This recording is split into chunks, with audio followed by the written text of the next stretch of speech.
Chapitre 6. L'humain. Une mine de soulagement était ce que laissaient entrevoir les faces des jeunes confrères, alors que les gardes de la cour royale refermaient derrière eux les battants de la porte de plusieurs mètres de haut. Ils engrangèrent ensuite à pied le reste du chemin qui se dressait entre la cour royale d'où ils sortaient et l'entrée principale de la cour impériale. Alors, on peut dire que cette mission fut un grand succès. Lança avec ironie Jeshua. Dis donc toi, tu as toujours le petit mot pour détendre l'atmosphère. On devrait s'entendre bien, toi et moi. Lui répondit Nîmes, l'être la plus jeune de la bande, suite au rire de tous. Chez ces esprits portant des corps spirituels, Nîmes, qui était moins avancé en âge-lumière, se distinguait par des boucles et des anneaux au cou, de couleur bleue. Celle-ci prenait la forme magnifique d'une fleur géante et mystérieuse, ayant une texture à la fois liquide et tangible, avec un visage féminin comme celui des hommes. Les guerriers avaient des anneaux multiples de lueurs distinctes sur leurs bras avec des semblants de pieds. Et les esprits qui s'occupaient des émanations des fleurs de naissance avaient des sortes de fleurs à leur cou, ainsi que des semblants de boucles. Seul le grand Magna, savant, avait une sorte de trio de boucles dorées, ainsi qu'une boucle en arc-en-ciel incrustée dans le haut de sa tête. Si tu le dis. Répliqua à nouveau Jeshua. Alors, Melta, ça va mieux? Demanda Eliakim, déjà à proximité de l'esprit à l'apparence féminine. Oui, merci. Ce fut une belle frayeur, mais j'ai l'habitude. Avec tout ce que nous expérimentons au quotidien, ce n'est rien à côté, répondit-elle. Je vois. Une chose est sûre. Ce n'est pas en vain que tu es la meneuse de ton groupe. Lui dit à nouveau Eliakim. Tu as fait preuve d'un grand courage. Merci. Après avoir enfin passé la grande arcade, le groupe d'amis fut scindé en deux, laissant d'un côté Melta partir accompagné d'Eliakim et de Jeshua, et d'un autre, le reste des membres de la troupe d'élite, qui projeta de continuer leur chemin jusqu'à leur loge. Eliakim et ses compagnons étaient maintenant à plusieurs instants de marche, alors qu'ils passaient le clair de leur temps à discuter ensemble de plein d'autres sujets. Ils avaient à peine vu le temps s'écouler, tant ils s'étaient épris de la présence des uns et des autres. On aurait même dit qu'ils ne voulaient plus se laisser d'une semelle. Ils continuèrent leur balade jusqu'à ce qu'ils se rendent compte du crépuscule qui s'installait délicatement sur leur monde étoilé et dont les couleurs violacées et orangées avaient commencé à pointer de part et d'autre. Pour ces fils des étoiles, le temps vivait de sa réelle essence. L'espace-temps était défini par l'apparition de l'étoile du matin, qui était l'étoile du Fils de Dieu. De même que dans Sion et dans tous ses royaumes.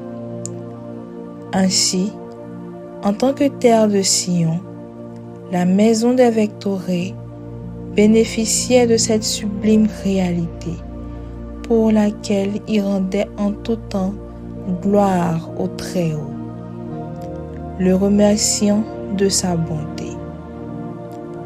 Par ailleurs, l'on estimait une année-lumière dans cet univers à environ 62 années-lumière terrestres, ce qui marquait d'autant plus la différence entre ces deux mondes bien distincts. Chemin faisant, ils décidèrent de mettre un frein à leur cheminement en se posant dans un grand jardin qui offrait une vue alléchante sur de hautes verges montagneuses du royaume. Cet endroit était bien connu de Melta, qui avait été pour sa part celle même qui en avait fait la proposition aux autres.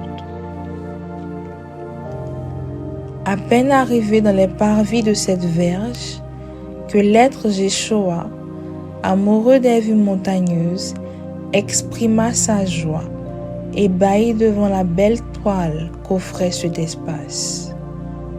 Il se mit à les admirer, tout en restant muet devant celle-ci. Dans le ciel se trouvaient divers êtres animaliers, volants, revêtus de plumages multicolores, qui tournoyaient en meute autour du sommet de ces montagnes. La constellation du zodiaque était aussi présente, offrant un ballet bien orchestré en sa saison. J'aurais aimé connaître cet endroit bien plus tôt. Pour moi, un passionné de la méditation, j'en aurais clairement abusé. Dit Eliakim, les regards levés. Il est vrai que cet endroit recouvre des réalités assez divines, fit Melta en riant. J'en étais sûr, dit-il en retour. Cela fait maintenant bien des temps que je connais cet endroit et j'ai appris que lorsque tu sais en user, il t'accorde certaines vertus. Tu vois, là-bas par exemple, viens, allons-y, dit-elle en indexant une jarre de cristal qui lévitait au-dessus d'une eau, entraînant Eliakim par le bras. Les deux êtres se dirigeaient vers le site qui leur accordait une vue plus large. Vu d'ici, n'est-ce pas qu'on dirait que l'intérieur est vide, dit Melta. Oui. Eh bien, il suffit d'y mettre la main pour que... riait Melta, qui venait d'éclabousser la face de son cher compagnon avec une sorte de liquide transparent semblable à de l'eau. Incroyable, soupira Eliakim après la blague de sa chère amie. Elle marche à tous les coups, celle-là, continua-t-elle. Eh bien, me voilà la tignasse toute trempée. Déjà que j'ai un Jéchoua, je n'en supporterai pas une deuxième, dit-il, le sourire aux lèvres. Ne t'inquiète pas, tu peux utiliser la pensée pour t'assécher. C'est déjà fait, répondit fièrement Eliakim, alors que l'être à ses côtés constatait qu'il était déjà devenu anhydre. Au fait, Eliakim, je voudrais te remercier pour ton intervention dans la discussion qu'on avait eue à Sinatura, reprit Melta. J'ai pu quand même t'entendre, et ce que tu disais avait beaucoup de sens. Et... il n'y a pas de quoi, le coupa-t-elle. Notre monde est fait de connaissances. S'édifier les uns les autres est ce que Père nous demande. Nous serions des vases vides si nous ne le faisons pas, répliqua Eliakim. Tu as raison, renchérit-elle. Merci à toi, Yeshua, d'avoir mis l'antenne là où il ne le fallait pas, dit-elle, affichant un sourire taquin à l'endroit de celui-ci. Il n'y a pas de quoi, Melta, répondit-il, affichant un léger sourire aussi rapide que possible, avant de retourner la tête pour continuer son observation des différents êtres qui erraient près des monts. Le lendemain, en plein début de matinée, aux 3 premières trompettes vectoriennes, de grands bruits se firent entendre dans le royaume. Des bruits qui remplissaient toutes les ruelles et allées sans en manquer aucune à leur passage.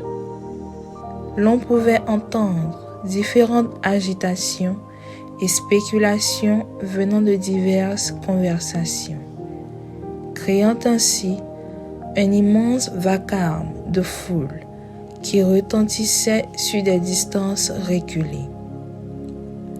Ces bruits, avec leur résonance, causaient même l'éveil de ceux qui ne l'étaient pas encore, lorsqu'ils parcouraient les grandes voies un instant durant, avant de graduellement réduire sa résonance quand le bruit s'estompa tout à coup. C'était de ce fait le cas pour Eliakim, qui venait à peine de se réveiller de bon matin suite à ses différents chahuts, et il n'était pas le seul, car à peine sorti de son lit, il put apercevoir bon nombre de ses confrères de loge qui affluaient déjà vers le portail principal du dormitorium, guettant dehors l'objet de cette gênante escalandre. À peine arrivé sur les lieux, il entreprit de se faufiler parmi la grande foule pour arriver jusqu'à la sortie de cette entrée. C'est alors qu'il put voir de loin une grande foule d'êtres vectoriens qui suivaient des gardes vêtus de symboles d'éléments astrologiques. Ils tenaient entre leurs mains une personne, mais il ne put déterminer qui cela pourrait être, car son apparence n'était en rien similaire aux êtres du monde dans lequel il vivait. Sa matière lui semblait différente. Comment cet individu avait-il atterri là? Se demandait-il. Et où allaient tous ces gens? Regardant davantage la foule qui continuait de sévir dans le dos des gardiens des astres, il put enfin apercevoir 2 silhouettes qui lui paraissaient, pour ainsi dire, assez familières. Et regardant de plus près, il put se rendre compte que c'étaient celles de ses coéquipiers, Yeshua et Melta, qui ensemble suivaient de plus près le déroulé de ce grand tumulte. Yeshua, Melta, par ici, cria-t-il de vive voix pour attirer l'attention de ses amis. Mais rien n'y faisait. Il était bien trop loin pour que ses interlocuteurs puissent l'entendre. Il dut insister un moment durant en usant du contact télépathique avant qu'il ne puisse enfin se retourner vers lui. Yeshua le vit en premier et le salua en lui faisant signe de la main, tout en tapotant l'épaule de sa chère amie. Ils essayèrent dès lors, du mieux qu'ils pouvaient, de se dégager de la foule d'êtres dans lesquels ils se tenaient pour aller à sa rencontre. Lui, qui semblait à peine être sorti de son lit. « Eliakim, tu as encore les idées dans les orions ?» À cette heure-ci, s'écria Melta, à peine entrée dans la présence de ce dernier. Allez, dis-moi juste, qu'est-ce qui a bien pu susciter une telle légion? Demanda-t-il sans perdre de temps. Désolé les amis de vous laisser là, mais je dois vous laisser. Il y a des informations urgentes dont je dois m'enquérir. À plus tard. Melta, tu pourras tout lui expliquer. Cria Yeshua, empressé de retourner dans l'immense foule. Eh bien, on dirait bien que les consciences curieuses sont à l'apogée de leur saison. Chuchota Eliakim à voix basse, regardant son fidèle se dérober de leur face. Alors, Melta, continua-t-il, eh bien, tiens fermement tes antennes d'auréole pour entendre ce que j'ai à te dire. Figure-toi qu'il y a un humain qui se trouve présentement dans notre royaume, ou plutôt une âme humaine, reprit-elle d'une voix plus prononcée. Vraiment? Une fois de plus? S'écria Eliakim, bousculé par la subite nouvelle. Oui, mais cette fois-ci, je pense qu'il y a bien plus encore. J'aurais entendu des rumeurs comme parlant d'un trafic de certaines âmes, ce qui pèse encore plus lourd dans la balance, je pense. Enfin, si c'est vraiment le cas, rétorqua la gentille Victorienne. Wow, il faut dire qu'ils se surpassent, ces chers humains. Voyons voir. Je ne saurais rater cette affaire. Sais-tu où se dirige-t-il? Ajouta-t-il de plus belle. Oui, à l'arène de justice. Ils y décideront de quoi faire de ce cas.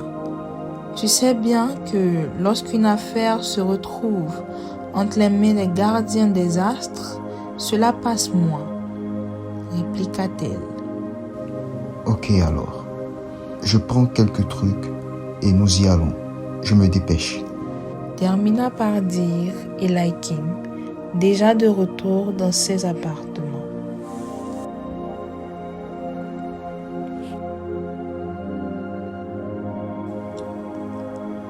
Et l'homme Noé, fils d'Adam, de l'élément terre, passa au travers de l'élément eau, lui et sa famille.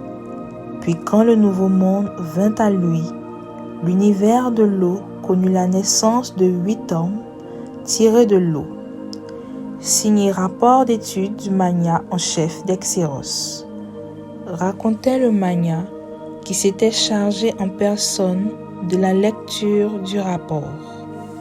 Oh, c'est une étude merveilleuse, très chère. Mais alors, comment est-ce que les hommes ont toujours cru en la mort comme étant la fin? Répondit le magnat suprême. Voici en effet le but de cette étude détaillée, car nous allons l'envoyer sur terre à des esprits bien ouverts pour qu'il en ait connaissance, répliqua-t-il. En effet, nous, en tant que proches gardiens stellaires des cieux, de la terre des hommes, nous devons leur ouvrir l'esprit par la volonté des lions. Répondit le magnat suprême, qui était ravi de ces bonnes nouvelles. Ah, tant de choses que l'onction du grand magnat suprême seul ne peut connaître, mon frère. Et que vous tous, mes subordonnés, n'en avez même pas connaissance. Un peu comme les réalités de Sion dans ses 12 tribus. Puis, il continua son récit en disant: Je reçois des visiteurs qui viennent des principaux sièges des tribus pour la construction de notre foi, dans la vertu et la connaissance. Et à cause de l'ordre de l'univers, ces esprits-là se manifestent peu dans notre étoile sinon de façon subtile. Ils sont différents de nos esprits, à la base de notre énergie de vie vectorielle. Donc, si je comprends bien, tous les esprits qu'on voit chez nous, les vectorés, sont nos énergies primitives, bien avant qu'on ne devienne un royaume, après qu'Elohim nous ait donné de connaître la matière d'étoiles, rétorqua son interlocuteur. Tu as tout compris, reprit-il. Mais alors, tout autre esprit hors de notre énergie de vie serait difficilement perceptible par nous autres, qui sommes en croissance. Donc, je disais que je n'ai pas contact direct avec les gouverneurs des tribus, quoique je vois leurs messagers et de façon peu nombreuse. Je ne sais pas grand-chose de ces gouverneurs. Je ne sais presque rien du tout. Séance tenante, le procès suivait son cours dans cette arène qui n'accueillait que rarement des êtres en son sein. Tandis que pour cette anodine occasion, la reine se trouvait en possession de multiples vectorés, encore plus que lors des jugements habituels. L'arène était majoritairement comblée et tous les regards convergeaient vers la place de la suprême hiérarchie de la justice, de son conseil et de l'accusé, qui se trouvait au beau milieu de ce cercle parfait vu d'en haut. Eliakim et Melta, pour leur part, avaient pris place ensemble dans l'arène et ne rataient rien des informations qui virevoltaient dans l'atmosphère tout le long du procès. Ils s'étaient même trouvés par moments à donner des commentaires sur le cas en cours. C'est bien étrange, mais je sens en moi un énorme paradoxe qui me remplit, dit-il. De quoi se nourrit-elle? Répliqua-t-elle. Je pense que l'on devrait se réjouir de voir l'humain redéfinir ses hauteurs. Et pourtant, la portée de cette quête, bien que réussie, nous freine dans notre élan. Souffla-t-il. Silence dans l'auditoire, cria une fois de plus l'être sacré représentant la figure du magistrat cardinal. L'arène fut immédiatement remplie d'un mutisme total suite à la voix de cette autorité, tous désiraient d'en savoir un peu plus sur l'histoire en cours. Poursuivez, maître, s'il vous plaît, continua-t-elle. Soit, mon éminence, je cite, ces événements se sont déroulés assez rapidement. N'eût été la vigilance inégalée de nos chers gardiens, nous n'aurons en rien été alertés de cette lugubre activité. Termina de dire le défenseur Golteros, à qui avait été confiée l'explication en long et en large de ce cas. Marchant devant son auditoire, vêtu de sa tunique aux couleurs verdâtres et blanchâtres, comme pour indiquer son appartenance à l'ordre des défenseurs, le brassard à l'épaule gauche et les chignons relevés jusqu'au-dessus de l'oreille, il continua. Sous votre gouverne, mon éminence, j'aimerais appeler sur l'estrade des appelés l'un des chefs de troupe des gardiens présents sur les faits en ce jour. Termina-t-il de dire, voyant le suprême magistrat donner suite à sa requête en acquiesçant des yeux. L'appelé, vêtu de son armure blanchâtre en matière métallique, se dirigeait de son assise à l'estrade des appelés. juste en face de la cour de juridiction d'où se tenait le magistrat cardinal et ses sujets. Là se tenait l'âme humaine, autour de qui se tenait tout cet orchestre juridique. Cet humain est accusé d'avoir non seulement pénétré dans le deuxième ciel, illégalement, mais aussi d'avoir tenté de dérober des étoiles contenant certaines âmes humaines. À cet instant, son apparence semblait morbide et affaiblie sous le poids des chaînettes protectrices qui lui avaient été mises sur la main afin qu'il ne puisse faire usage d'aucun pouvoir ni stratagème. Il pouvait à peine lever la tête pour faire face à tout ce qui se disait.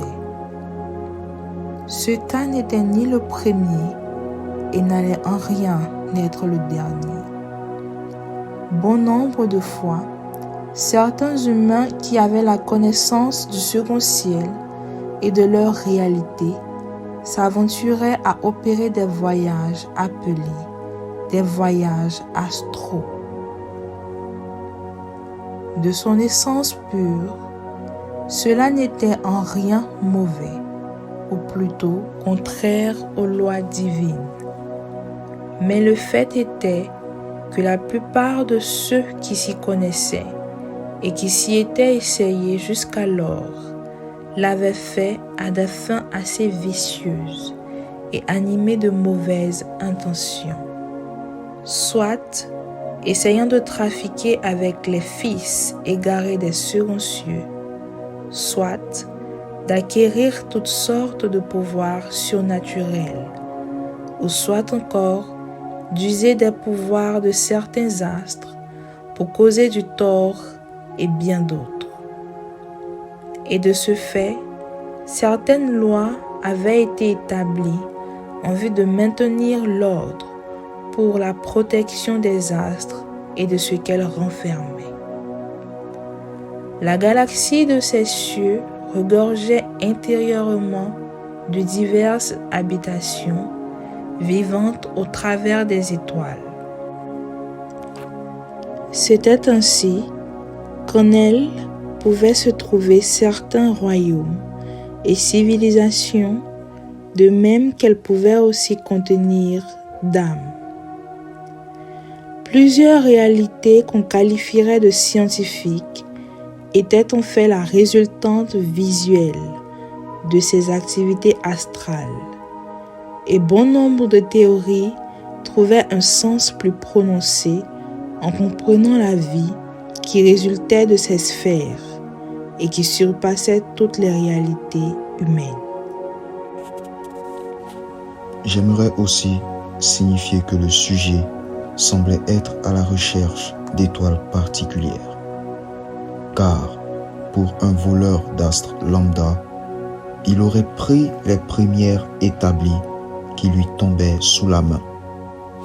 Mais il ne les capturait guère, les examinant chacune à son tour, ainsi de suite. C'est là que je voudrais mettre fin à mes propos. Termina le gardien des astres en chef. Vos propos ont tous été pris en compte. Vous n'avez rien d'autre à rajouter? Ajouta le défenseur Golteros. Non, maître, merci. Répliqua le gardien. Merci bien, cher gardien, répondit le défenseur. Après un court instant de pause marquée, ils laissèrent l'appelé à la barre retourner à son assise. Mon éminence, nous allons maintenant laisser le temps aux jurés de délibérer avant que le verdict final ne soit rendu. Non, attendez s'il vous plaît, souffla-t-il à tous, alors que le magistrat s'apprêtait à taper du dernier coup de maillet qui solderait la fin du procès. C'était l'accusé qui, ayant réuni toutes les forces qui lui restaient, avait poussé un grand cri, relâchant ces quelques mots, afin que sa voix soit aussi entendue. Puis, ayant capturé l'attention de tous, il continua. J'ai une lettre. J'ai une lettre qui me recommande auprès des fils du vent, Souffla-t-il. des anges pour un baptême, car mon âme a passé les eaux. Quoi? Qu'est-ce qu'il raconte? S'étonna le magistrat cardinal, ayant connaissance des réalités plus profondes de la terre. Elle savait que cela était impossible et en ressentit des frissons qui la parcouraient. « Qu'est-ce que vous racontez là ?» répondit le défenseur Golteros. « Connaissez-vous la portée de ces mots ?» ajouta-t-il. « Non, Persée, attendez.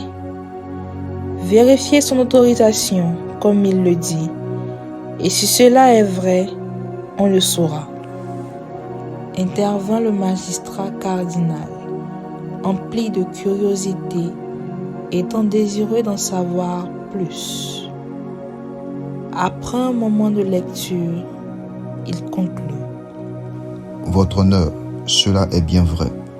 Nous voyons là leur sceau sur la lettre. Répondit l'un des gardiens des astres après vérification approfondie de la lettre.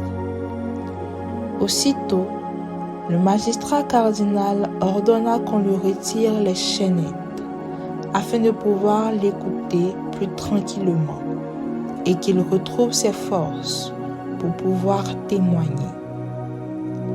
L'âme humaine semblait avoir aussitôt recouvert sa vigueur et paraissait plus vivante, avec plus d'éclat. Oui, je vous le dis, chère suprématie, je ne suis pas un voyageur astral comme les autres. Je ne suis pas un clandestin, bien au contraire. Soit.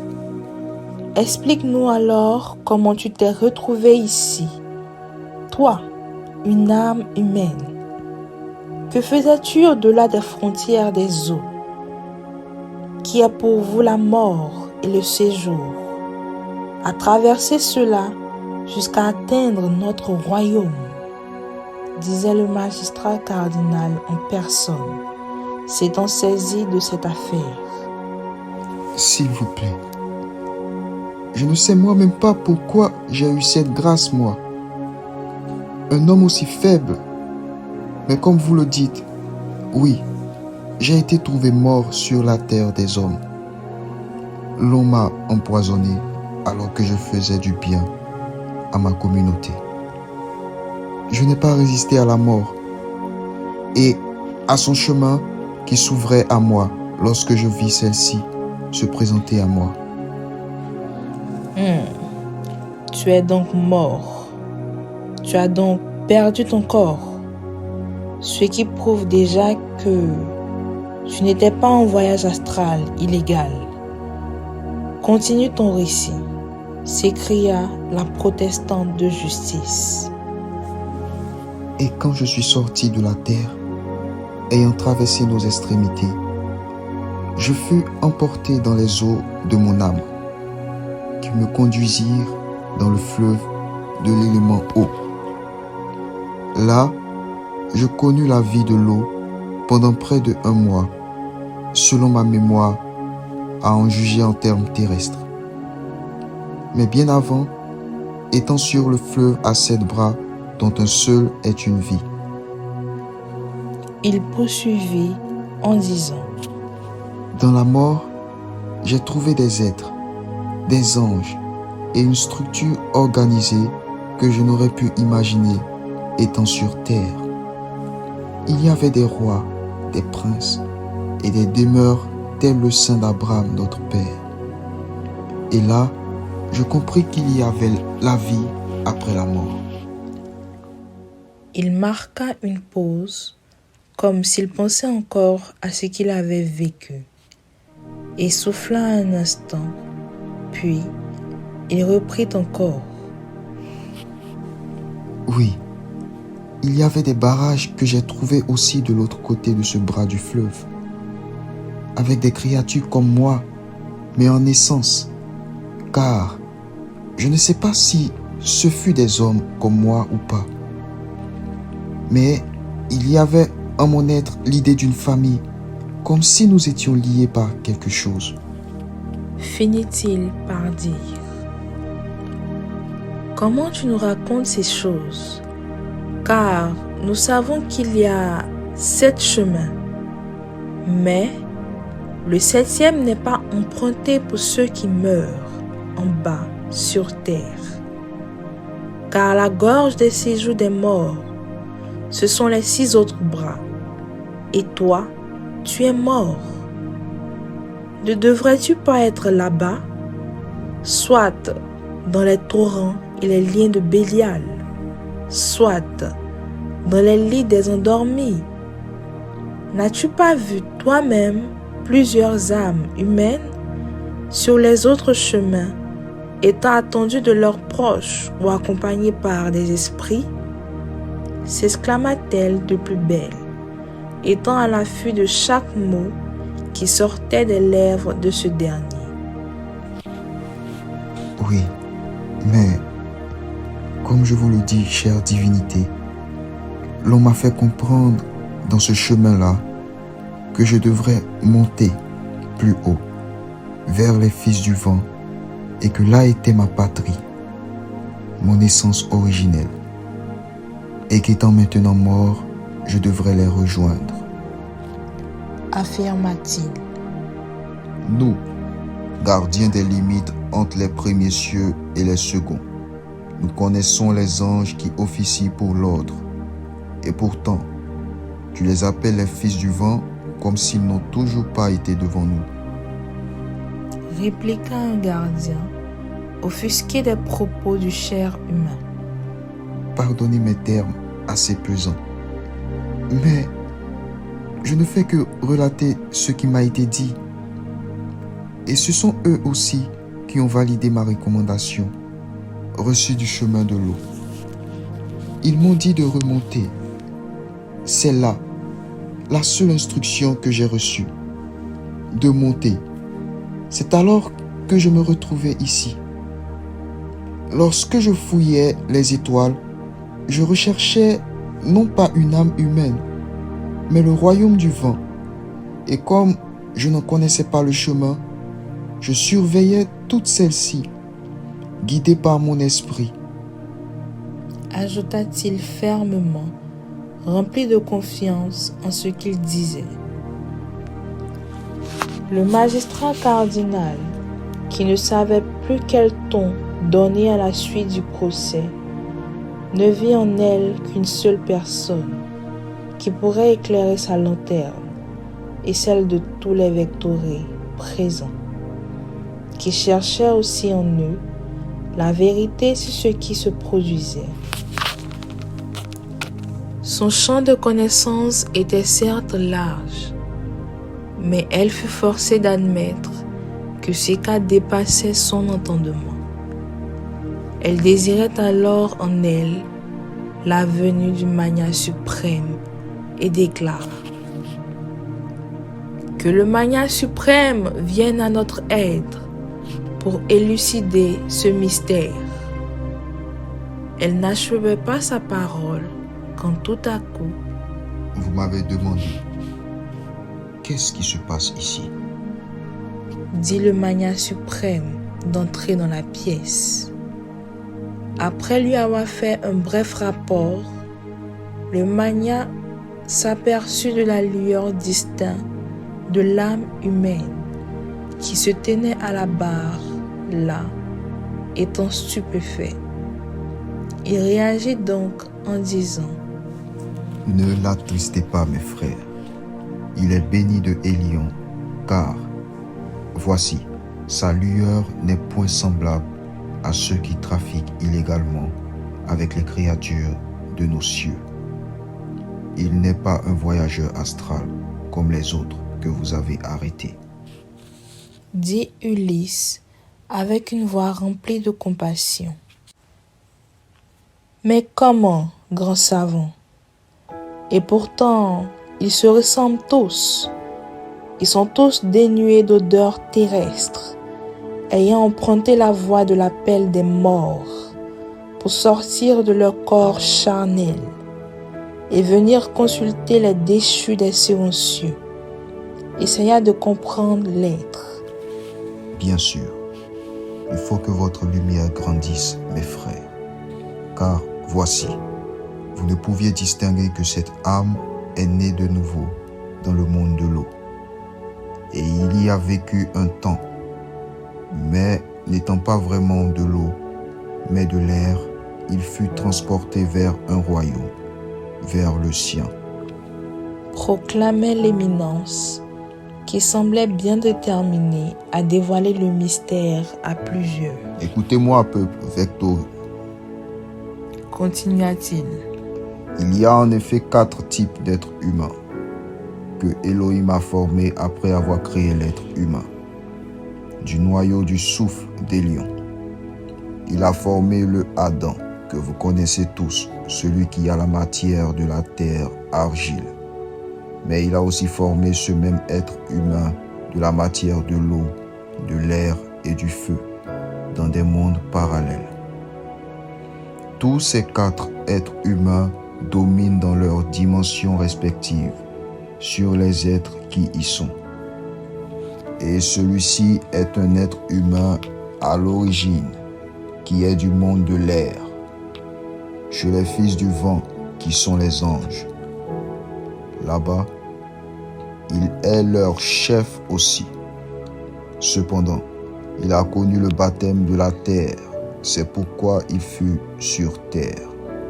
Mais comme il est impossible de remonter sans la bénédiction des hommes de l'eau, il y a séjourné maintenant. Ne l'offensez plus, mes frères, car il est bien plus grand que nous tous ici.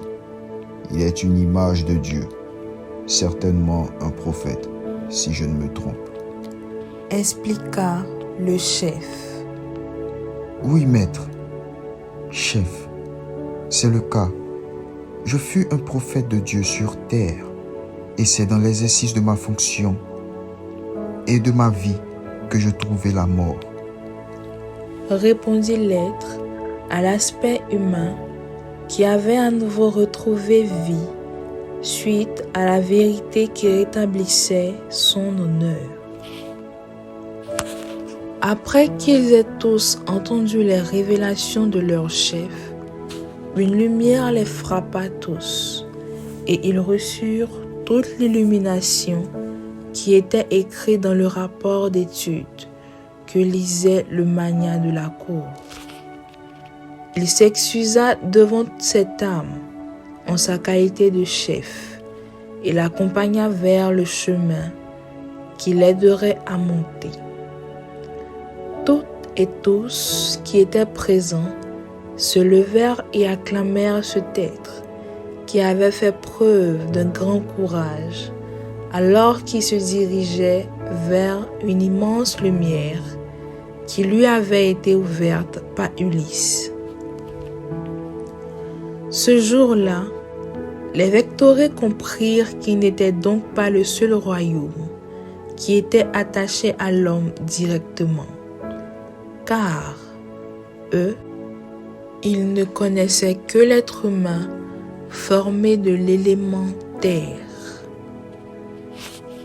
Une dernière question, cher fidèle. Quel est ton nom?